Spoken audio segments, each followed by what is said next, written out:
एक टॉर्पीडो, एक पूरा जंगी जहाज और एक ऐसा हमला जो हमें जदीद बहरी जंग की हकीकत दिखाता है।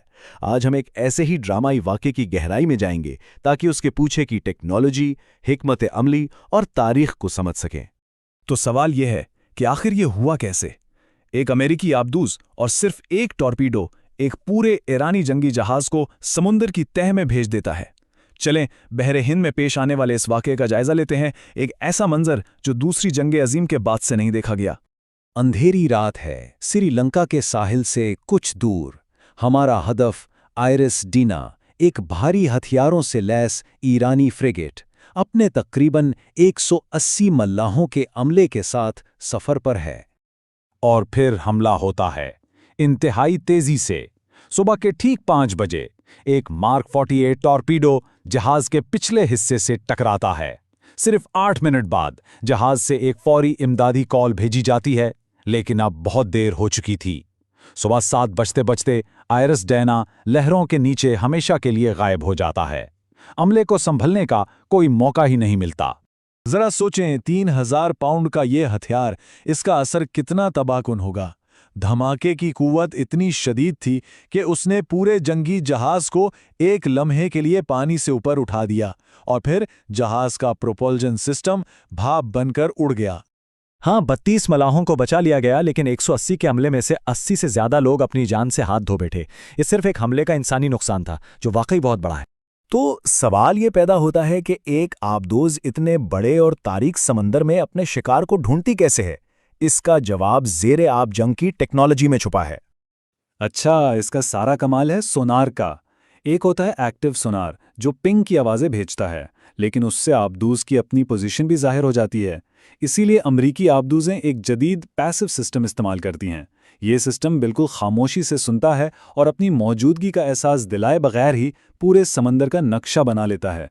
इस हमले का हथियार था मार्क 48 टॉर्पीडो, जो अपने हदफ को ढूंढने और तबाह करने के लिए एक बहुत ही मुनज़्ज़म तरीका अपनाता है। पहले इसे आबदोज से लॉन्च किया जाता है, फिर एक तार के जरिए इसकी रहनुमाई की जाती है और आखिर में तार काटकर टॉर्पीडो खुद अपने सोनार से हदफ पर झपट पड़ता है। इसमें 1200 पाउंड का धमाका खेज मवाद तो है ही, लेकिन सबसे दिलचस्प बात यह है कि ये टॉर्पीडो बहुत ज़हीन भी है। अगर ये अपने हदफ से चूक जाए तो ये खुद ब खुद वापस मुड़कर दोबारा शिकार शुरू कर देता है, जब तक कि हदफ तबाह ना हो जाए। चलें अब जरा इस वाक़े से निकलकर बड़ी तस्वीर को देखते हैं। आखिर यूएस सेंट्रल कमांड इस जहाज पर इतनी गहरी नज़र रखे हुए क्यों थी? इसका जवाब छुपा है ईरान की एक खास हिकमत अमली में, जिसे गैर मुतनासिब या एसिमेट्रिक कहते हैं। यानी आम नजर आने वाले कार्गो जहाज़ों को खुफिया हथियारों के प्लेटफॉर्म के तौर पर इस्तेमाल करना।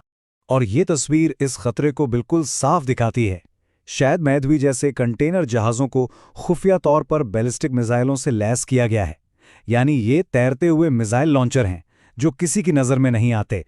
इन खुफिया मिसाइल प्लेटफॉर्म्स का असल हदफ है डियागो गार्शिया। ये बहरे हिंद में एक इंतहाई अहम अमरीकी फौजी अड्डा है, जहां स्ट्रेटेजिक बमबार्ड तैयारे तैनात हैं। तो यहाँ समझने वाली बात यह है कि ईरान की बहरी हिकमत अमली के 2 रुख हैं। एक तरफ डीना फ्रिगेट जैसे रिवायती जंगी जहाज हैं और दूसरी तरफ शाहिद मेहदवी जैसे छुपे हुए एहसासे। यही एसिमेट्रिक या गैर मुतनासिब जंगी हिकमत अमली है, जहां कम ताकतवर हरीफ बड़ी ताकत का मुकाबला करने के लिए गैर मुतवक्की तरीके इस्तेमाल करता है। ये जो 2026 का फर्जी वाक़या है, ये कोई हवा में नहीं बना। इसकी जड़ें 1980s की दहाई में अमेरिका और ईरानी बहरिया के दरमियान होने वाले हकीकी मुकाबलों में बहुत गहरी हैं। 1980 की दहाई के आखिर में होने वाली झड़पों के दौरान अमेरिकी बहरिया ने ज़बरदस्त ताकत का मुजाहिरा किया था। एक ईरानी जहाज़ सहंद को मिसाइलों और बमों से उस वक्त तक निशाना बनाया गया जब तक उसका अपना असला ही न फट गया। और इस सारी कशमकश के मरकज़ में कल भी और आज भी सिर्फ एक चीज़ है, आबनाए हुर्मुज़ पर कंट्रोल, जो दुनिया भर में तेल की तिजारत के लिए सबसे अहम समुद्री रास्ता है। ये सब हमें एक बड़े सवाल पर लाकर खड़ा करता है। जब एक आम सा कार्गो जहाज एक जंगी जहाज का रूप धार सकता है, तो क्या इसका मतलब यह है कि जदीद जंग की लकीरें अब तेजी से धुंधला रही हैं?